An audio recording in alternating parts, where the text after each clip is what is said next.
আমাদের খামারে দৈনন্দিন কাজকে আরও সহজ এবং দ্রুত করার জন্য আমরা নিয়ে এসেছি নতুন ট্রলি, এক চাকার টেলাগাড়ি। এটি খোলা অবস্থায় আনা হয়েছিল, তাই রাতে আমরা কয়েকজন মিলে সেটিকে ফিটিং করে প্রস্তুত করে তুলি। আসসালামু আলাইকুম। আমাদের খামারে অনেকগুলো গরু থাকবে, আর তাদের জন্য খাবার বর্জ্য সরানো বা অন্যান্য বাড়ি কাজ করতে অনেক কষ্ট হয়। তাই আজকের ভিডিওতে আমরা দেখাচ্ছি কিভাবে বাজার থেকে কিনে আনা নতুন ট্রলি বা ঠেলাগাড়ি ফিটিং করছি। প্রথমে আমরা বাজার থেকে ট্রলিগুলো কিনে আনি। আমাদের ফার্মের জন্য দুটি নীল রঙের ট্রলি আনা হয়েছে। ট্রলিগুলো খোলা অবস্থায় ছিল, চাকা, ফ্রেম ও অন্যান্য অংশ আলাদা করা।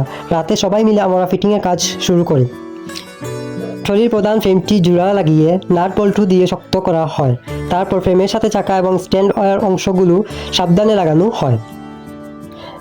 নাটগুলো ভালো করে টাইট করে আমরা ট্রলিটিকে প্রস্তুত করি। ফিটিং করতে কিছুটা ঝামেলা হলেও সবাই মিলে তা সফলভাবে সম্পূর্ণ করি। ফিটিংয়ের কাজটি প্রায় শেষ হওয়ার পর আমরা ট্রলিকে ফার্মে নিয়ে যাই। ফিটিং শেষে ট্রলিটিকে ট্রায়াল দেওয়া হয়। দেখুন আমাদের ভাই সেটি চালিয়ে দেখছে। এখন থেকে আমাদের কাজ আরও অনেক সহজ হয়ে যাবে ইনশাল্লাহ।